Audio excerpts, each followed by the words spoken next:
Hello everyone, welcome to Just Invest Today. And in today's video, we have to talk about what's happening in the market.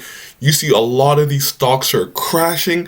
And in today's video, we're talking about the two cheapest stocks in my opinion, because man, the market is giving you so many stocks to buy and there's so many opportunities, but we're looking for the cheapest stocks because remember, if you're looking 5 years down the road, you're gonna be like, what? These stocks were this cheap? Like, we should have been buying heavily into these stocks. So Bill Miller did an interview with CNBC talking about cheap stocks and talking about the cheapest stock in the market. And we're going to review it. We're going to look at it because I honestly agree with him. Guys, if you have cheaper stocks than these, tell me about it. Remember, we're looking for companies that are dominant, really dominant, that are very cheap, man, and they have a moat. If you have a better company, talk about it, man. Leave a comment down below and tell me, what are you buying? What are you looking at, man? So leave a comment. Guys, like this video and subscribe to my channel. So let's get into this quick interview Bill Miller did. A little bit more about technology. You mentioned Amazon's your top holding, but you also have huge positions in Meta and in Alphabet.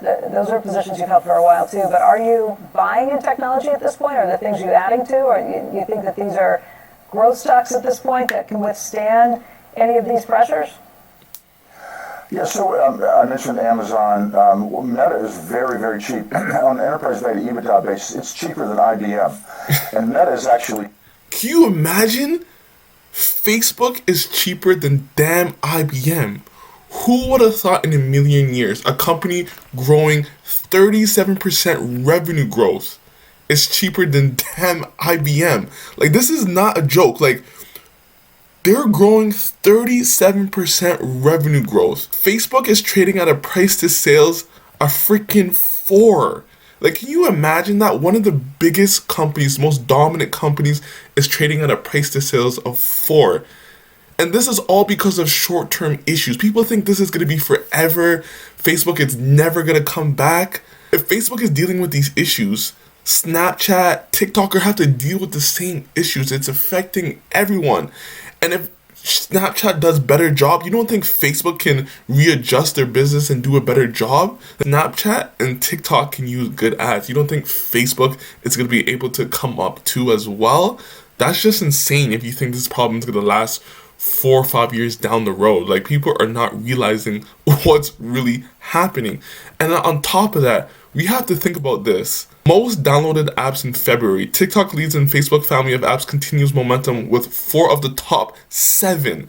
And remember, people are saying Facebook is freaking dead. Like, this is the talking point. Facebook is dead. iOS App Store. Instagram had 10 million downloads just in February. Google Play, Instagram, Facebook, and look where WhatsApp is. iOS App Store, Instagram, YouTube, WhatsApp. 2, 4. Combined total, Instagram, Facebook, WhatsApp. The combined total. These are the leading apps in the world. Worldwide leading apps. And people are saying Facebook is dead.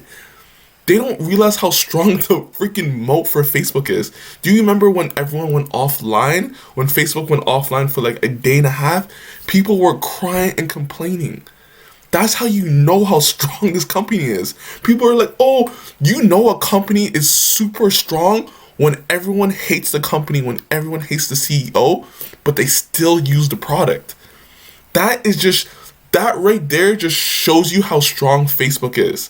When people hate the products, hate the company, hate the CEO, but they still go to the product, they still go to what they're doing, they still use it, and they can't get rid of it. They can't get out of that ecosystem. That just shows you how strong the moat is. That's why I love the company.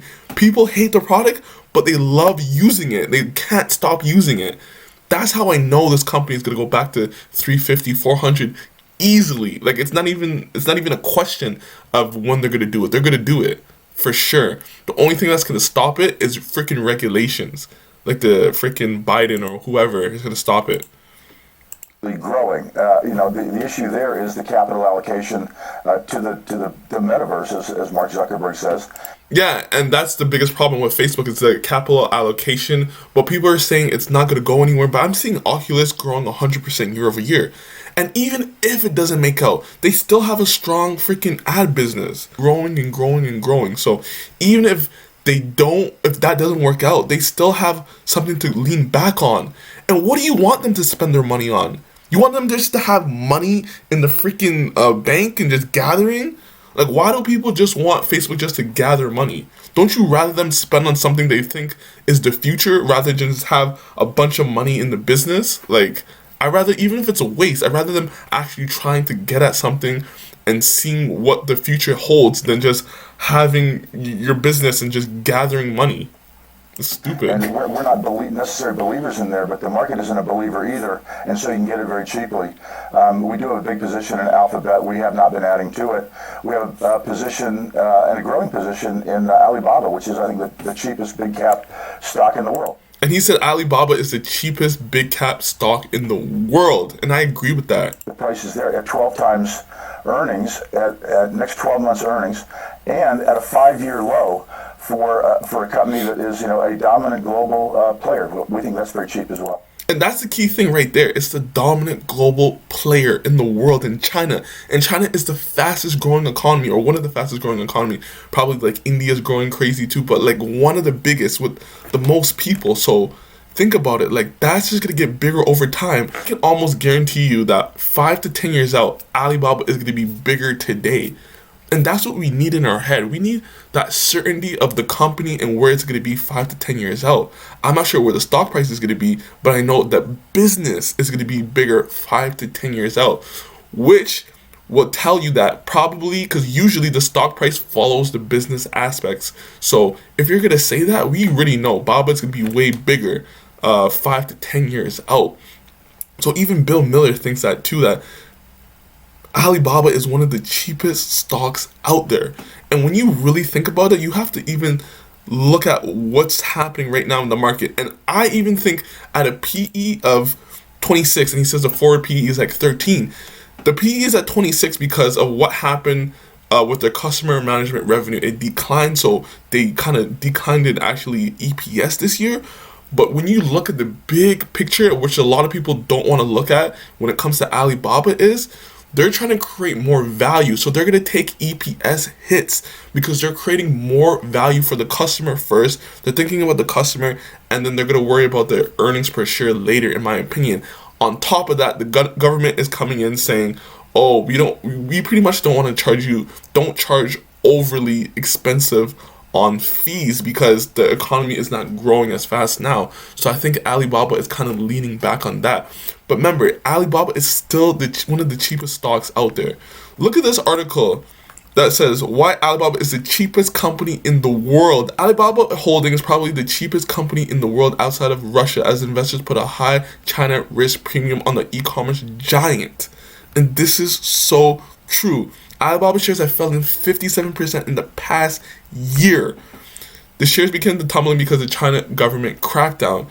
Alibaba trades for a single-digit multiple of free cash flow, 3 or 4 times EBIT, and Alibaba's market cap is under 300 billion. And on top of that, think about it. Alex, who was bullish on the stock, wrote recently that net cash and equity investments at Alibaba totaled about $44 per share, or more than 40% of its damn stock price. Investors effectively get Alibaba's e-commerce business for free when factoring cash and investments and its cloud computing operations.